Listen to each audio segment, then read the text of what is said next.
Hello, in this segment I'm going to introduce the task of information retrieval, including in particular what's now the dominant form, web search. The task of information retrieval can be maybe defined as follows: that our goal is finding material, which is usually documents, of an unstructured nature, usually text, that satisfies an information need, that's what the person is looking for information on, from within large collections, usually stored on computers. So there's lots of mentions there of prototypical cases, and other kinds of information retrieval do exist. So there are things like music information retrieval, where there are sounds, not text documents. But effectively, what we're going to talk about here is the case where all of those usually clauses hold. There are many scenarios for information retrieval. The one that people think of first these days is almost invariably web search, but there are many others. So searching your email, searching the contents of your laptop computer, finding stuff in some company's knowledge base, doing legal information retrieval to find relevant cases for a legal context or something like that. It's always been the case that a large percentage of human knowledge and information is stored in the form of human language documents. And yet there's also for a long time been something of a paradox there. So this is just a kind of a not quite real graph to give a flavor of things. Don't really believe the numbers on the left-hand side are exactly what they mean. But what we're showing is that in the mid-1990s, it was already the case that if you looked at the volume of data, that there was some data that was in structured forms. By that I mean things like relational databases and spreadsheets, but there was already vastly more data in companies, organizations, and around people's homes that was in unstructured form, in the form of human language text. However, despite that, in the mid-1990s, structured data management and retrieval was a developed field, and there were already large database companies, where in the field of unstructured data management, there was very little. There were a few teeny little companies that did various kinds of corporate document retrieval and things like that.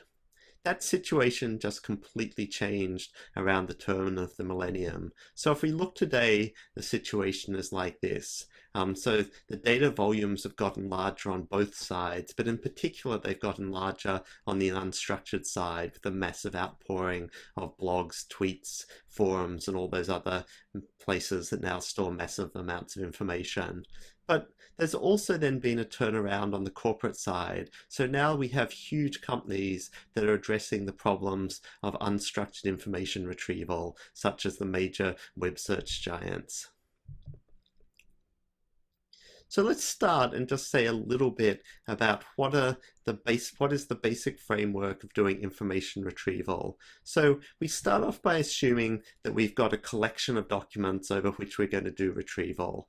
And then at the moment, we're going to assume that's just a static collection. Later on, we'll deal with when documents get added to and deleted from that collection and how we can go out and find them in something like a web search scenario.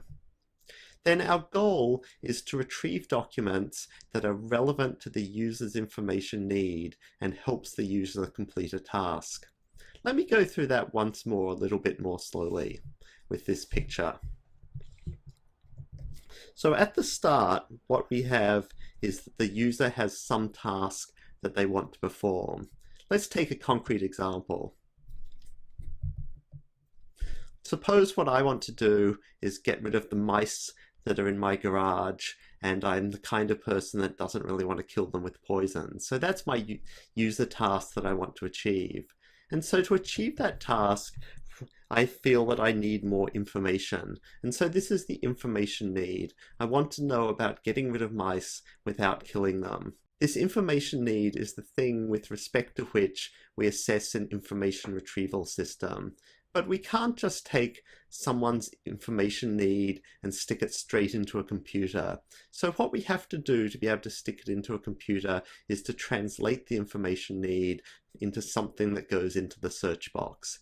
And so that's what's happened here. We now have a query. And so here's my attempt at a query. How trap mice alive. So that's taken this information need and I've made an attempt to realize it as a particular query. And so then it's that query that goes into the search engine, which then interrogates our document collection and leads to some results coming back. And that may be the end of the day, but sometimes if I'm not satisfied with how my information retrieval session is working, I might take the evidence I got from there and go back and come up with a better query. So I might decide that alive is a bad word and put in something like without killing and see if that works any better.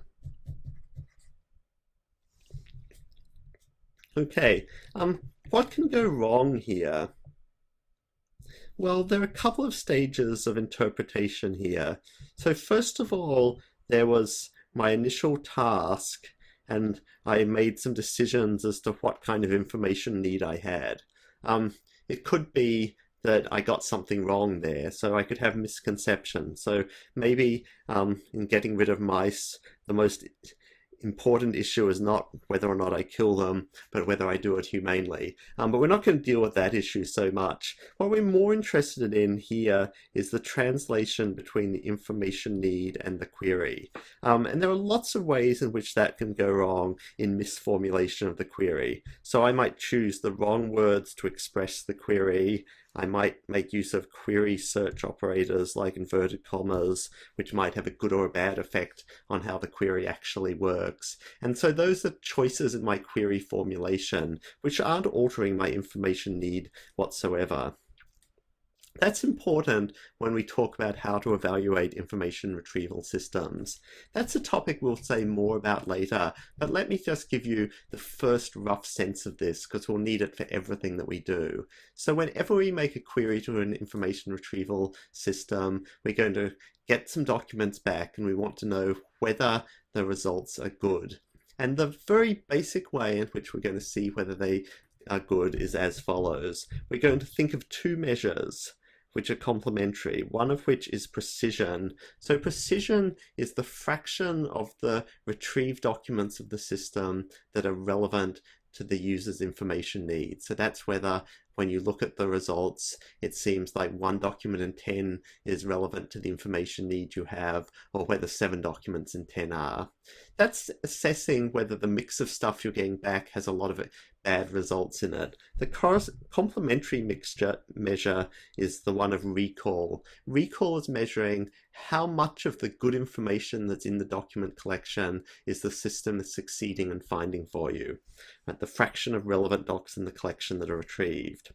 We'll give more precise definitions and measurements for information retrieval later, but the one thing I want to express right now is that for these measures to make sense, they have to be evaluated with respect to the user's information need. For certain kinds of queries, such as the ones we'll look at in the following segments, the documents that get returned are deterministic in terms of what query is submitted. So if we were just going to evaluate what gets returned with respect to the user's query, then we'd necessarily say that the precision is 100%. But that's not what we do. What we do is think about the user's information need and that the precision of the results is assessed relative to that. So in particular, if we just look back for a moment, if there's been a misformulation of the query by the user, or just they didn't come up with a very good query, that will be seen as lowering the precision of the returned results. Okay, this is only the very beginning of our looking at information retrieval, but I hope you've already got a sense of how we think of the task of information retrieval and roughly how we can see whether a search engine is doing a good or a bad job on it.